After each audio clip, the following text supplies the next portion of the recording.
All right, welcome to Balance Millennial Monday, y'all. Welcome, welcome, welcome. Give it a moment. They done updated Facebook's way of view. Welcome in, sweet Harriet. Hello, Esmeralda. Welcome, welcome, welcome. We are about to get started in a moment.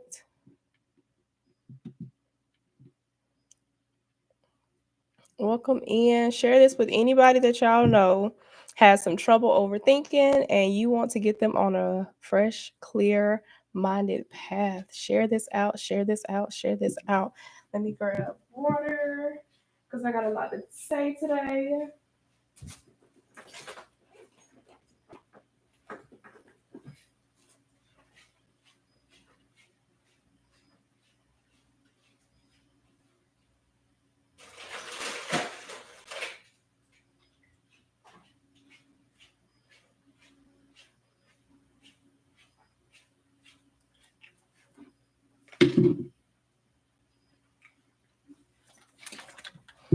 All right. And we about to get started. So excited to talk about this topic today.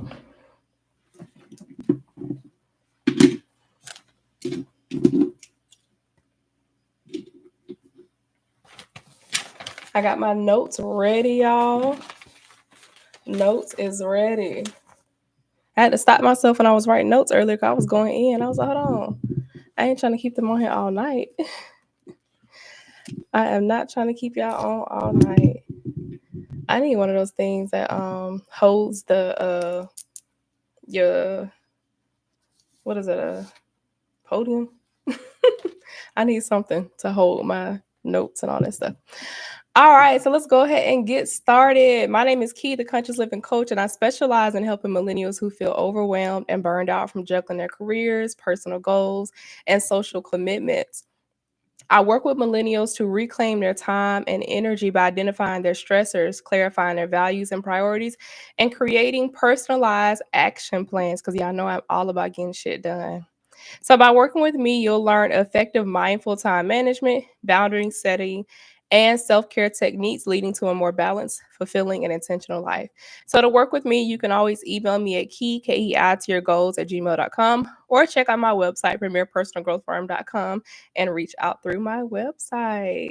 So, let's get started. Let's get started. So, I've been talking to y'all about overthinking and how overthinking is really your superpower because so many people look at overthinking as this negative character trait that they just hate to have. They hate to be an overthinker.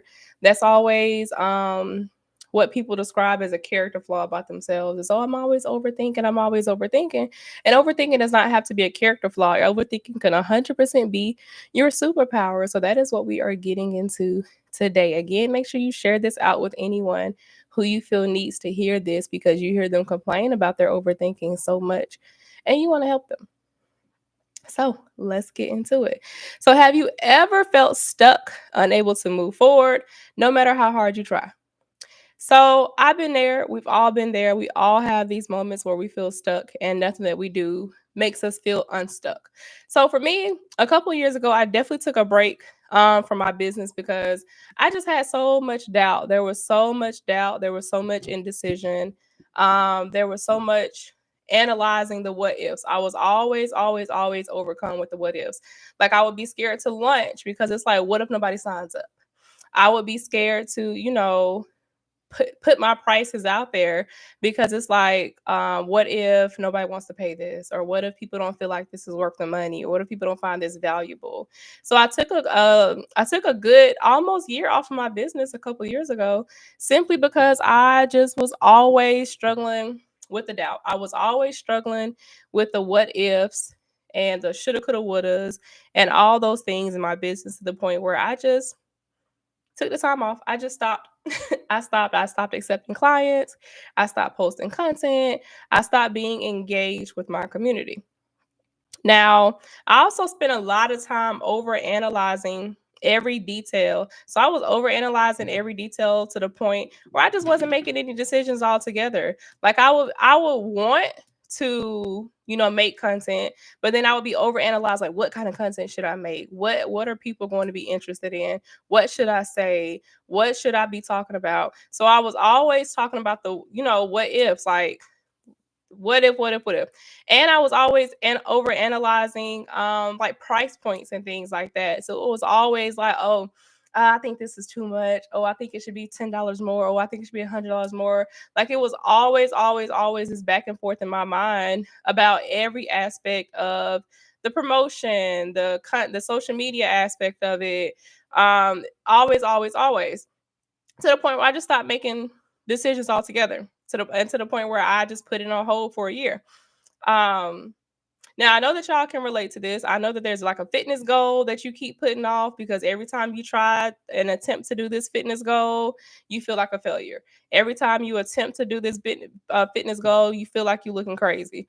I know that person that you keep trying to cut off, right? You keep trying to cut somebody off and it ain't working. Every time you think you cutting them off, they coming right back. What Coco Jones say? That Coco Jones song, like that song. So I know that y'all can definitely relate to this because a lot of us experience this. A lot of us experience this constant doubt every single time we're trying to make a decision.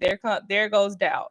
Talking to us about the what ifs, what if this, what if that, woulda, shoulda, couldas, and then really the only way, y'all, to get past these doubts. Hey, Anna, the only way to get past these doubts is to make sure that you are confronting your fears head on. You have to confront your fears head on. Hey, pretty gal, you have to confront your fears head on, because for me, I had a bunch of fears that was creating this doubt in the first place, and that was making me feel comfortable just stopping altogether, because there were so many doubts and there were so many fears coming up every single time I tried to make content, every single time I tried to share content, every single time I tried to watch something or plan something or create something. I would have these doubts and fears that would stop me right then and there in my tracks, right? So we're gonna break down and look at three primary reasons why we often feel paralyzed by doubt and how they can actually become your superpower. So we've been talking about fear of failure. We're talking about fear of failure.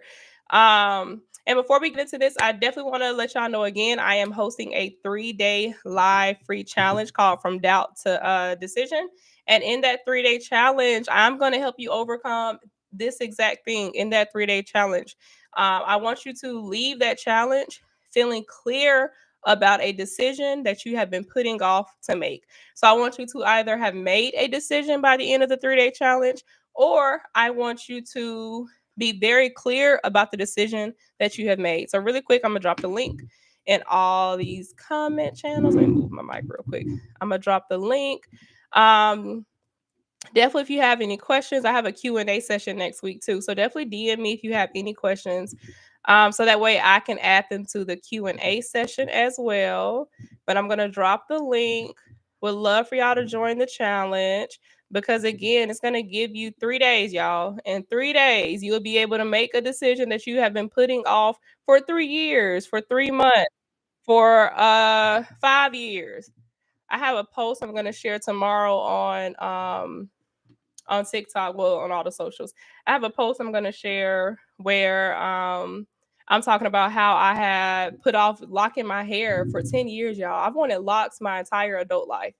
My entire adult life, I wanted locks, and I put it off for years and years and for 10 years until I finally just did it. So that kind of decision making, like me being able to just say that after 10 years I'm gonna lock my hair, fuck all the other stuff, like that's the kind of mindset I want you to have after my 3-day challenge.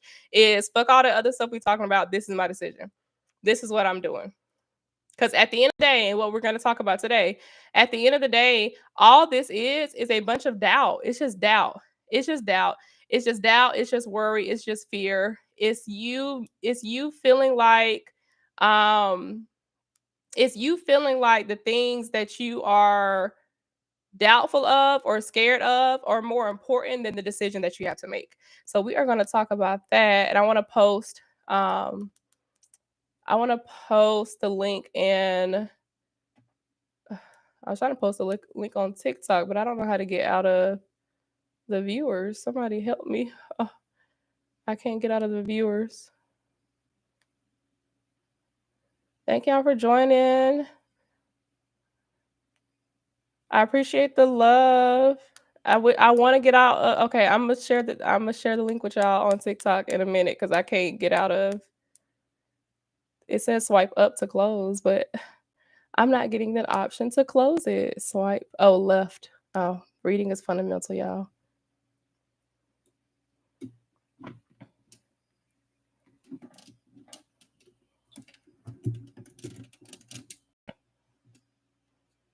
And that's not working either. Okay, y'all on TikTok, help me out. Y'all help me close this. It's telling me to swipe left, but nothing's happened when I close it, and I want it to stop. Okay, so well, let's get into it then. All right, so we're talking about the fear of failure, y'all. So the fear of failure is going to be a really, really big reason as to why you are struggling with making decisions and why you're being so paralyzed by making decisions and why every time it's time to make a decision, you're scared as hell. It's because of fear. So we're going to dive into 3 reasons why this fear is paralyzing you. So the first one is procrastination. Procrastination. Y'all love talking about procrastination because people swear up and down that procrastination like fuels them. Like, oh yeah, I can't get nothing done unless I do it in the last minute. Yeah, you're really just scared. You're really just scared because you know what? I remember I used to wait until the very last minute to write papers in college, right? I would wait. Literally, they would be doing Sunday. I'd probably be doing them like Saturday night. Like I would start a 10-page, 10, 15, 20-page paper Saturday night, knowing it's due Sunday at midnight, right? And I was fueling myself with that lie too. I was telling myself that, oh, I can't really get motivated to do this paper until it's the very last minute. I have to wait until the last minute to do this paper, or else I'm not gonna get it done, or I'm not really gonna be motivated to do it. No, it's a lie, y'all. It is a lie. We have been lying to ourselves. When you are a procrastinator and you're waiting until the last minute to get something done, you're just scared. You're scared of the possibility of not meeting the expectations, and you feel better. Let's say you wait until the last minute to do your paper in my example, right? And you get a C. You can justify getting that C because you waited until the last minute. That's your fear coming through. That's your doubt coming through. But really what it is if you take your time and prepare this paper well, do a nice outline, do your research well, because I need to talk about it on social media, but I always got A's on my uh college papers because I have a formula that I use when I write papers. So I always got an A.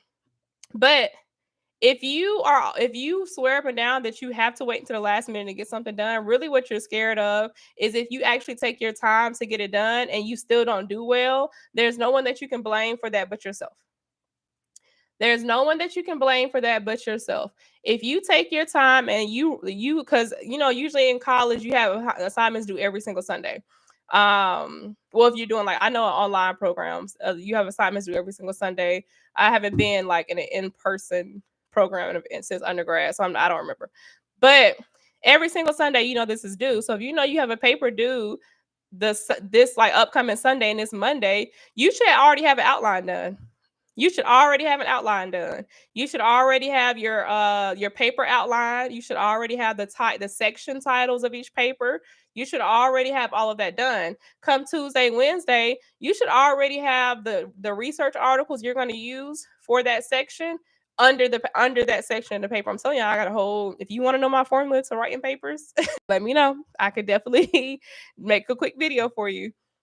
But you should already have these things done.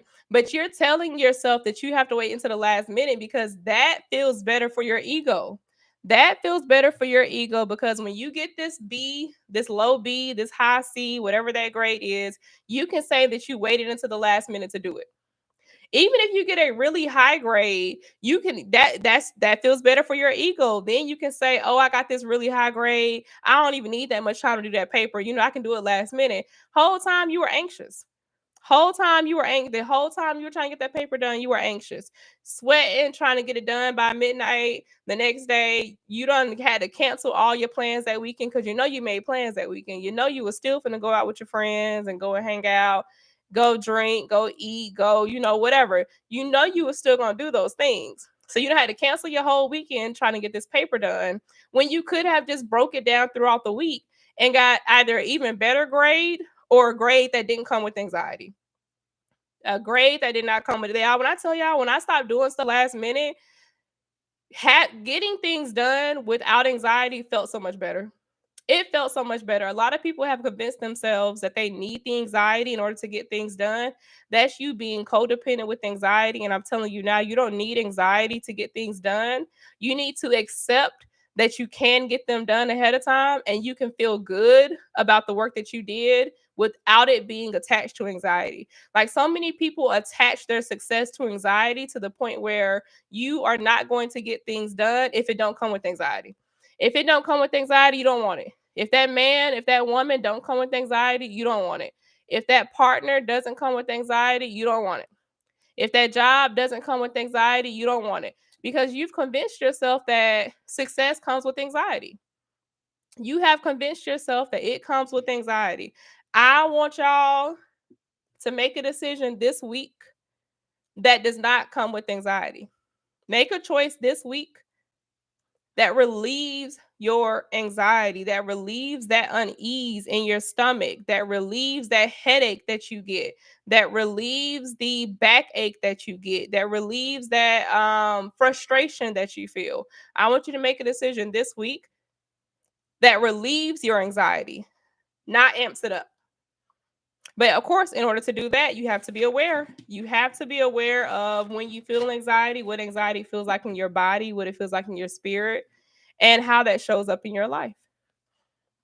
All right, number two. Number two. So, the second thing that is keeping you paralyzed from making decisions is perfectionism. Black women, perfectionism. I saw a post recently that was saying how Black women only feel worthy of things if they are succeeding. So that's one of the reasons why we are the most educated group in the country, is because we feel like we have to get these certificates and these degrees, and we feel like we have to be always on our A game and always perfect in order to be worthy of love, in order to be worthy of positive things, positive experiences, being treated well by others.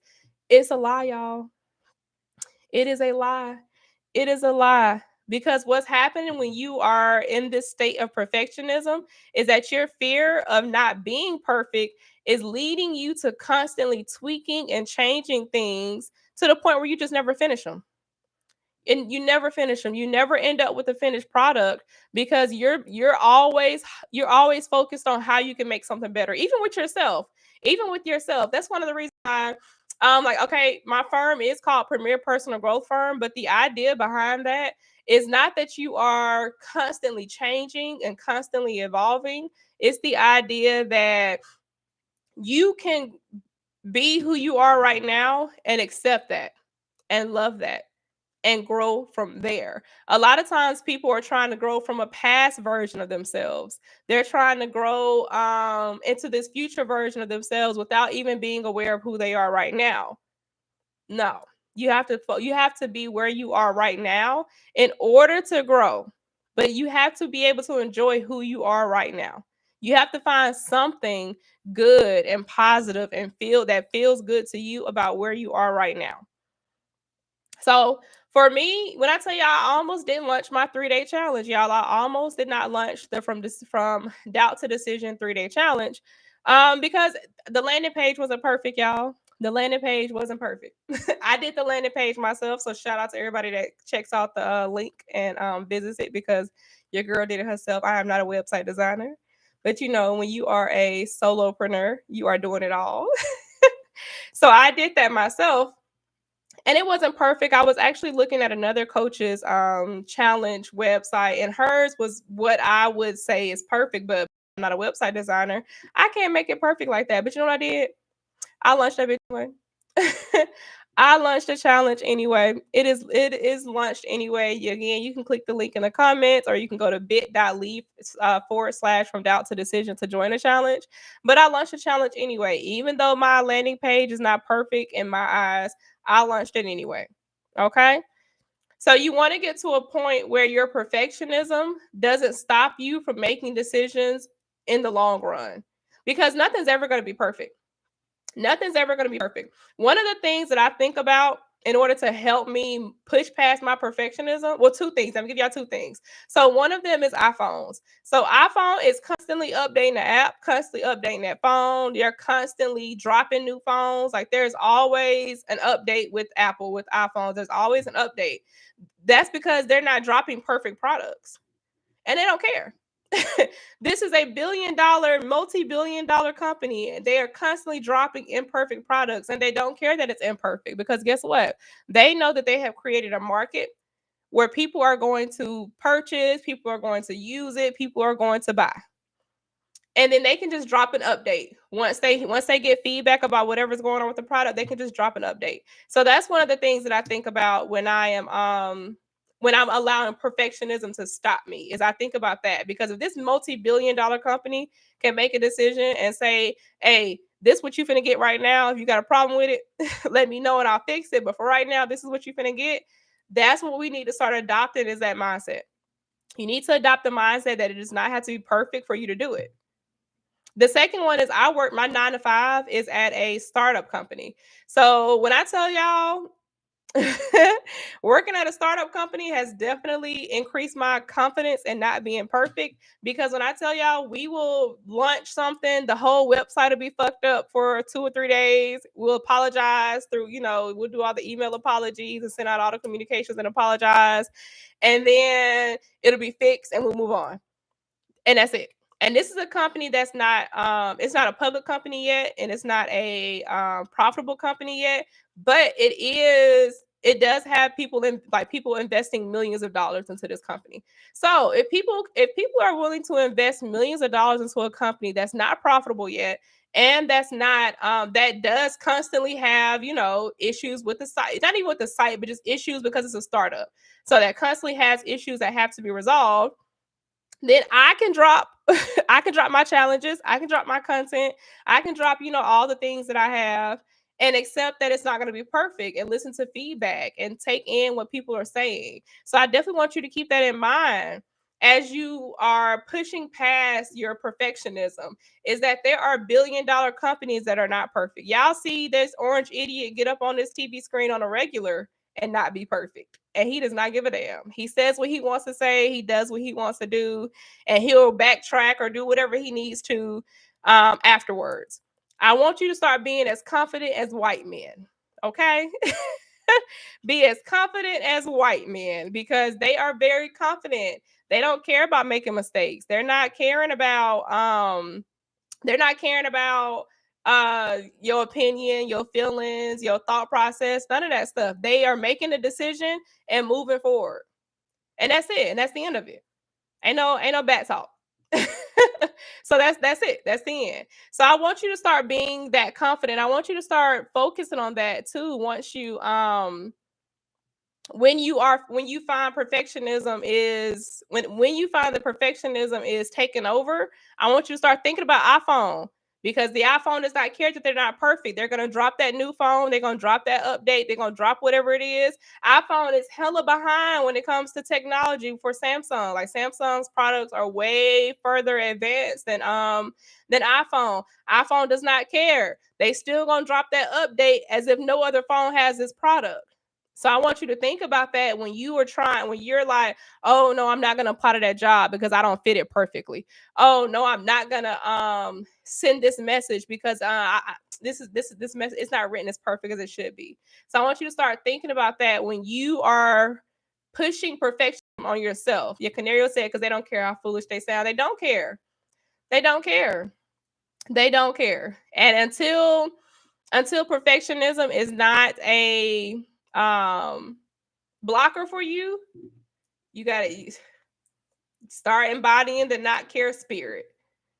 Yeah, I'm so mad I can't get this. I can't get this to close on TikTok. I want to exit out of TikTok and go back so bad, because I cannot get this.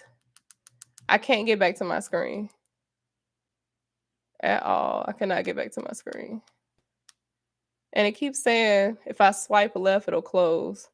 But that shit ain't happening. It's not closing. Sorry, TikTok. As long as this video better be right because I be using my TikTok videos.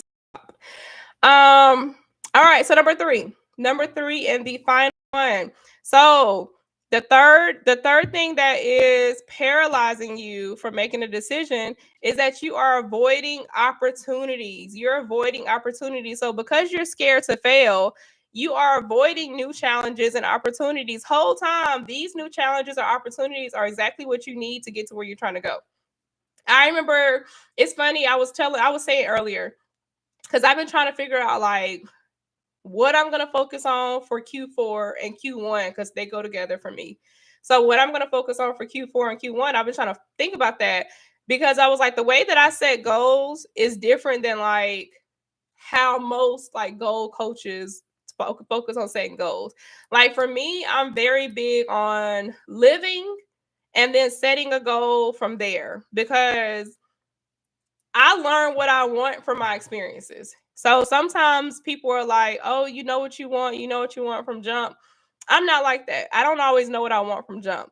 I know what I want based on my experiences. So sometimes it's necessary in order to set a goal is for you to just go live life. Like just go do stuff. Go on dates, go to the movies by yourself, go to lunch by yourself, meet new friends. Like it's so important for you to interact with people and engage with people in order for you to set your own goals because living your life is what's going to show you what you want. Because a lot of times people are setting goals based on other people's beliefs, based on other people's lifestyles, based on other people's desires for your life. Whole time you need to be setting goals based on the experiences that you want to have in your life. So I've been like trying to tweak and think about how I want to plan that out and set that up because I can't just craft something and be like, y'all go live life and come back. Canario said I had an interview Tuesday and I almost didn't do it because I failed at the last two. I went, yes, how was the interview? Yes, that's really what it is. Like to and hold on. Actually, no, I'm gonna talk about that a little bit later. So I don't know how the interview went, but I'm gonna come back to that. All right. So again, we're talking about avoidance of opportunity. So your fear of failure is making you avoid opportunity. So y'all, let me tell y'all about how I self-sabotage my first vending opportunity, right? So whole time I've been telling myself this vending opportunity was on August 24th. I'm like, oh, 24th. The flyer say 24th. The vending event is August 24th, y'all. God, I got everything in the car. I got a table for my stepdad. I got chairs for my stepdad. I got a tent for my dad. Like I got all the things that I need for this vending event. My aunt was gonna come out and help me.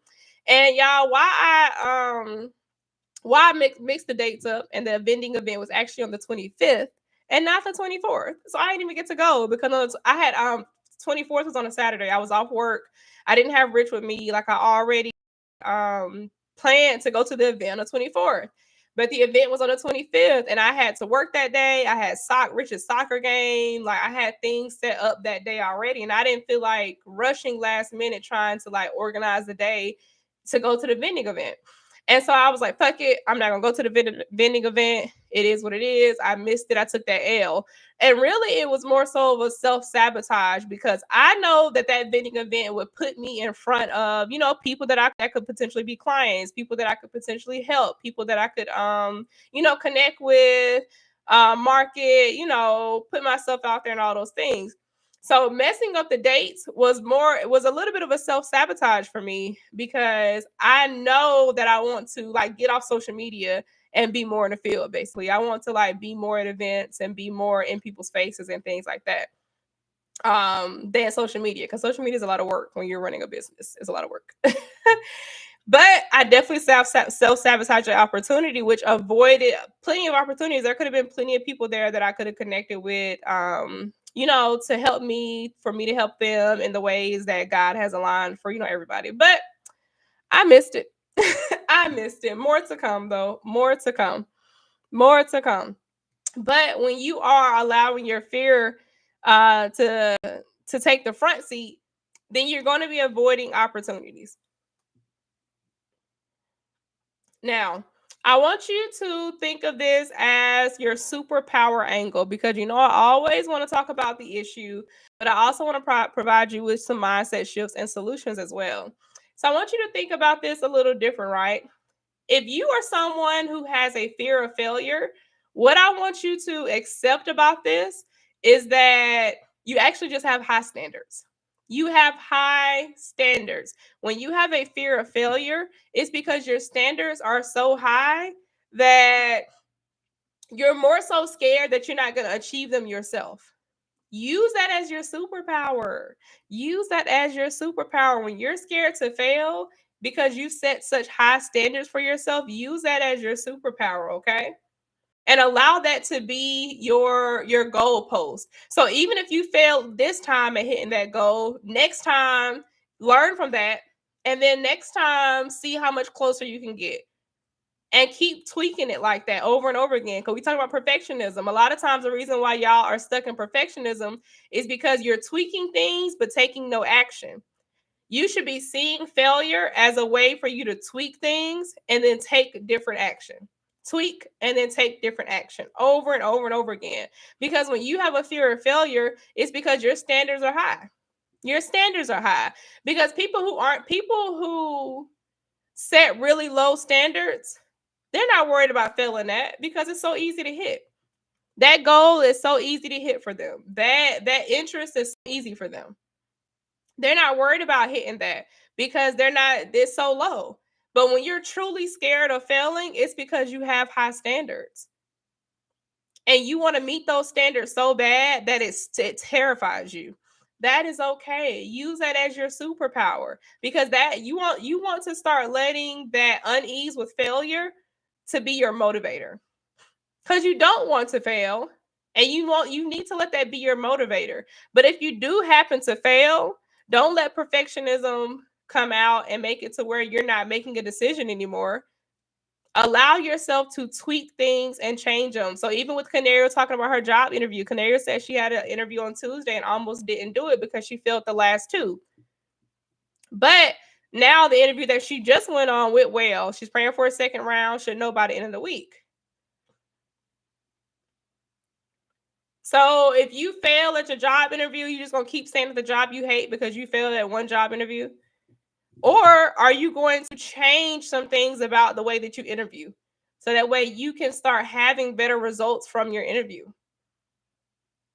Because I'm telling y'all, when I got the job that I got now, I was dead ass set. I was like, I'm not accepting anything less than $60,000. That was my high standard. That was my high standard. I was like, I'm not accepting nothing less than $60,000. Like this economy is crazy. I need to be paid well. I was like, I'm not accepting anything less than $60,000. That was my high standard. Was I terrified? Of course. I went from making like 38. I was making like 38K when I was teaching. So I'm asking for damn near twice as much money. So of course, it was terrifying. Of course, it was terrifying. But it was either going to be continue being scared and making a little bit of money and stressed because I never have money to do the things that I really want to do, or set my standards higher and do whatever it took to meet that standard. Canario said, no, absolutely not. I use AI to help with the responses. Exactly. Use y'all know I'm a very big advocate of AI. Especially as a millennial, like y'all don't turn into boomers and start talking shit about AI. Don't be that group. Learn how to use AI to your benefit. Learn how to use AI to your benefit. It's not going nowhere. It's only going to expand. Learn how to use AI for your benefit. Because Canario said that she used the AI to help with responses. So when you are working towards getting a new job and you're saying that this is your salary, like this is it, this is the lowest I'm going to accept, start looking up interview questions for that job and prepare yourself. Y'all know I'm really big on visualization and manifesting. Of course, as y'all can see, I got the visionary journal back here, which y'all can get on Amazon. So I'm really, really big on visualizing and manifesting. And a big part of that is taking that time to just sit there and do the work. A lot of times the universe is waiting on you to do the work before they grant what you're asking for. Because some of y'all are not doing the work, so they're going to give it to you and you're going to fuck it up and you're going to feel all these negative feelings about why you didn't get it. And to avoid you and to keep you safe, because a lot of times the universe is here to keep you safe, you just don't get it. They're not going to grant it to you. The universe is not going to grant it to you. But I'm telling you, if you start doing the work behind the scenes to get the things that you're asking for, you're more than likely going to be granted those things. So when I said that 60K was my minimum for a job, I was practicing interview. I was practicing interview questions before I even had interviews. I was looking up resumes. I was using AI to help me with resumes. I think there was actually a website. I hate that I can't remember what it is. Sorry, y'all. But there was actually a website that will write your resume for you based on other like successful resumes. Like there are so many resources and solutions out here. And also, if you feel like you're having a hard time, even with that, like even with finding the resources, resolution, all those things for something that you've been struggling with for a long time, I definitely advise booking a balanced pathway planning session, because that's what we'll do in that session. We will definitely take whatever you're struggling with, whether it's creating a plan to get a new job, creating a plan to make a career change, creating a plan to be more present with your kids, to be more present with yourself, like whatever your personal issue is that is holding you back from getting to the next level, we'll create a personalized action plan to help you get there. Because yeah, you it's very important that you are doing the work behind the scenes in order to get the things that you say you desire. All right. So again, before we get off today, I just want to thank y'all. Let me give you a little quick recap. We talked about 3 ways that you are being paralyzed from making a decision. The first way that you're being paralyzed making a decision is procrastination, because you are not procrastinating because it motivates you. You are procrastinating because you are afraid of the possibility of not meeting that expectation. You're scared. That's all it is. You're scared that you're not going to meet the expectation. And you can always blame the fact that you did something last minute on whatever the result ends up being. Also, you're struggling with perfectionism. So instead of taking the leap and just doing whatever needs to be done, you're constantly tweaking and revising and refining things without ever finishing it. So since you never finish, you never know what the result is. You never know what you actually get from this because you're never finishing it. Third is the avoidance of opportunities. So since you are scared, you're avoiding opportunities to grow. So your fear of failure is making you avoid new challenges, avoid new opportunities. I just talked about how the universe wants to give you what you're asking for, but you have to do the work in the background. The universe has to see that you actually want it, that you actually desire it for real, and that you desire it for yourself, not anyone else.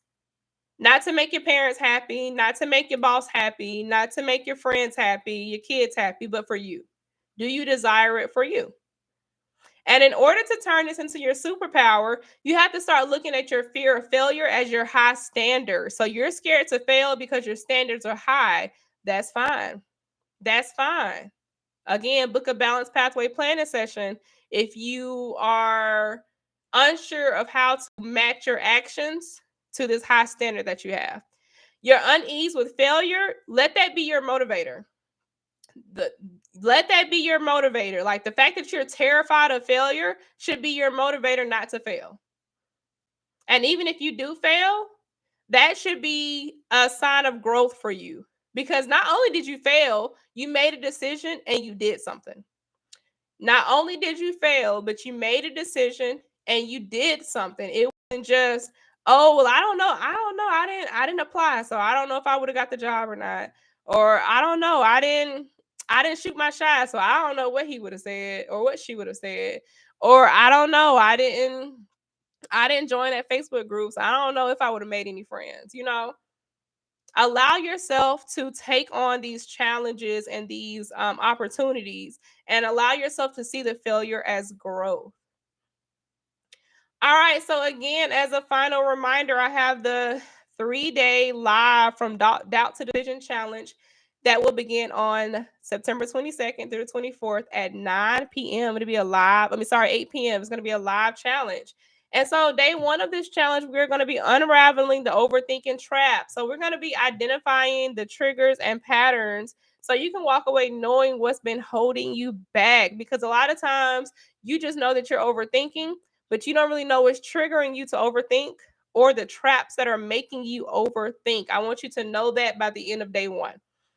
Day 2, you are building trust in your intuition. So I want you to learn the difference between intuition and overthinking. I think day 2 is going to be so fun and so important, because I feel like that is a big reason why people overthink, is because they don't know if they should trust their intuition, or if it is their intuition that is present with them, or if it's overthinking. Can't wait to talk about that, because I got some good points on that one. All right, day 3. You're going to be taking confident action. So I want you to learn a foolproof decision-making framework so you can lead with the confidence to trust your own decision-making. So again, at the end of day 3, I want you to have either made a decision that you have been putting off for years, months, days, weeks, whatever the case may be, or I want you to walk away with a clear idea of what your decision is going to be. I want you to walk away with a clear idea of what your decision is going to be. So if you've been holding on to doubt for years and for months and for weeks about making a decision, I want you to get rid of that doubt in 3 days. I want you to have a clear decision in 3 days. And I'm going to teach you how to do just that in the From Doubt to Decision challenge. So again, this challenge is going to be from September 22nd through the 24th, 8 p.m. live. We're going to be doing it live in the Facebook group. So join the challenge. Check out the website. Again, I'll drop the link. I can't drop the link on TikTok, but y'all go to my page. It's on my page. So we'll drop the link again. Actually, I'm gonna pin the link on my Facebook chat. I'm gonna pin it. If you have any questions, please DM me with any questions. Next week's live, so next week's Balance Millennial Monday is actually going to be about it's a Q&A. So it's a simple Q&A where I'm going to be answering questions about the challenge, because the last day to sign up for the challenge is going to be on the 21st, because the challenge begins on the 22nd. And I want to make sure that you have everything that you need to join the challenge. So the last day to sign up is going to be on the 21st. I definitely hope to see y'all there. Thank y'all for joining me again for another Balanced Millennial Monday. We'll be back again next week for a live Q&A session where I'll be answering any of your questions about overthinking, any of your questions about the challenge, and can't wait to see y'all. Have a good week.